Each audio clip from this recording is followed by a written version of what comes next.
Ryan, we've been talking about corruption, but today we're going to talk about people who are truly inept at what they do. Because we're not ableist, Ryan, this next clip is going to have ableist. It's going to have subtitles, right? For the just in case any of our audience are hearing impaired. Good Lord, this person literally is in the Senate. Is it the Pennsylvania guy? Oh yeah, sure is. For one simple reason, President Biden needs to consider using the 14th Amendment if necessary.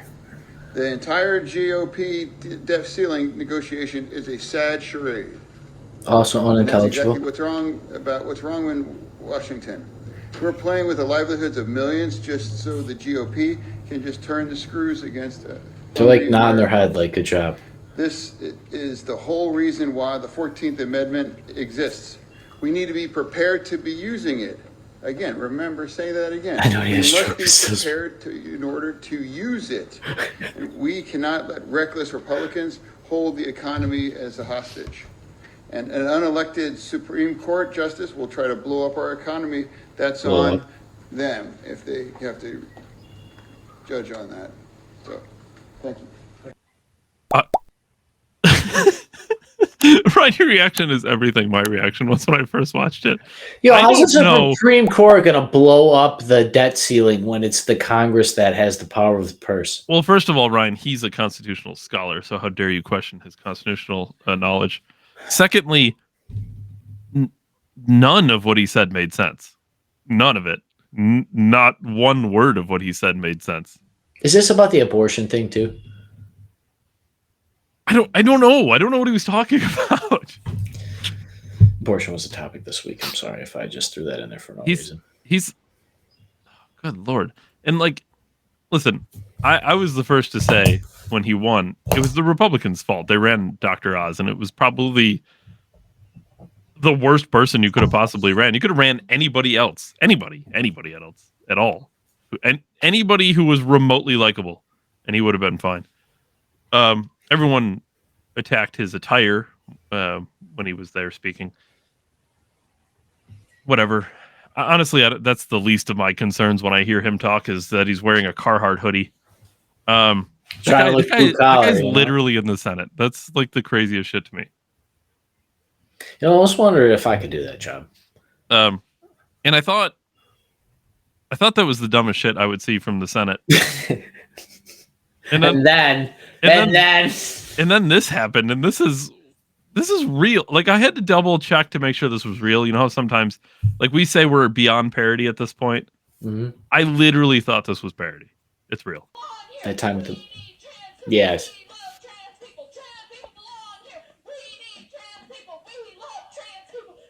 It was on. Like, wait.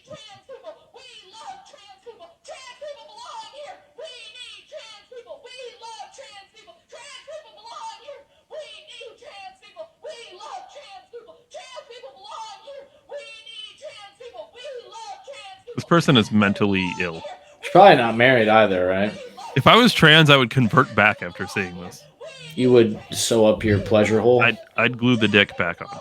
The pleasure hole? You hear about this? Well, yeah, that's what when they cut it off, they make a fake. Oh, really? I will not stop. Mm-hmm. I will not stop today. I will not stop tomorrow. You are loved. Please do. Please stop. You matter. You belong here. You know, they're trying to sign trillions of dollars to increase debt in this country, which I was told in way long ago. I know so long ago, Dave, in like 2010 or 2012, that raising the debt ceiling doesn't raise the debt. And that was $15 trillion ago, if I'm not mistaken, plus or minus a few trillion. And I guess technically, in theory, the act of raising it doesn't raise your debt, but it does allow for you to spend more money, which would raise your debt. And that's the only reason you would really do it, is because you spent to the limit and you said, ooh, I need to spend more now. I'll be like, wow, that credit card's kind of hot. Nah, just cool it down. The point is these people, you know, Dave, I've brought this up. I'm not a socialist by any stretch, but if you have money to send to war, you have money to give everybody health care and college. Yeah. Like literally, you could give everybody health care in college and retirement fund from the moment they're birthed. $2,000 in a Roth IRA, right? That's the math, and it works out. Why can't our government do that for every civilian? If you can sign trillions away to war, you print money, you make money. But then I got to hear these people. And what's really a shame is they use these people. Obviously, we've talked about this. This is talked about in this space all the time. They use these disfranchised people as like their golden pillar of altar to like slaughter the idea of this country on. When really this country is so great. It paved such amazing things and came from thousands of years of evolution of human history, knowledge, history, mathematics, age of discovery, and all these amazing things that the West has put into the world. For this woman to get up there and complain about people, like, think about that. How many millions of people had to suffer to give this woman the space to make her feel like she's vindicated by fighting for people? And instead of feeling lucky and blessed about it, they want to tear down the country and say it's in the name of bigotry. And these people educate our children. There's teachers that think like this. There's economics people. There's people in banking. There's people at food restaurant services. Like, these people are all through our economy and through our society, and your friends and family, some of them. And and if you were to say, let's say, copy and paste trans people with firearm, you know what I mean? Like, what would people be saying? Or copy paste that with Donald Trump. People would say this is a right-wing extremist. God forbid, masculine men. Masculine men. How about Matt God? Gaetz imagine Matt Gaetz taking the stand. We need masculine men over and over and over again. Yeah, or God, right? Like, that's damned more than anything. We love Jesus. You'd be saying they're a bigoted Christian and closed-minded in their beliefs, but we have to accept you. And this is, once again, this isn't like a new idea or something, but we're seeing the more outrageous the society, the more outrageous the laws. That's how far we've come. And Dave, we focus on the culture war here. We've been really doing it the last few months here, even years now, by the time when you really look at some of the topics, because we've seen the split. It's stuff like this. This person was fucking elected.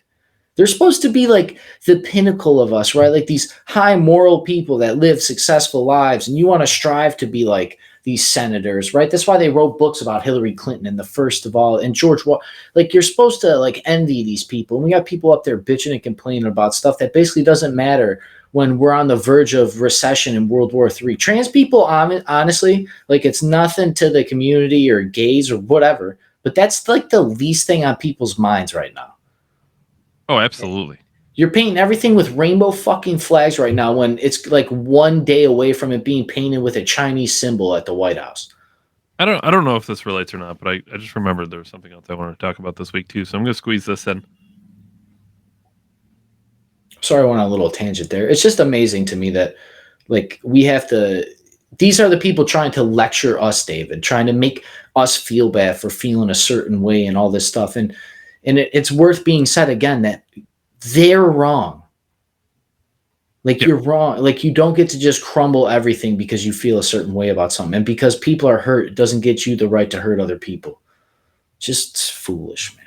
Grown adults are acting like children. Sorry. No, you're right. Yeah, we'll squeeze. I don't know. We'll squeeze both things in tomorrow. I think we'll make it work. I got something good for tomorrow. All right, perfect. Well, I guess we'll get out of here then. Dave Ryan, December 1773. Catch us Monday through Friday, 7 p.m. Eastern for the weekly show. Facebook, YouTube, and most importantly, Rumble. David and I will be there. As always, David, appreciate you for your time. I'll catch everybody later. Thanks, everyone. Thanks, Ryan. Peace, man. Thank you.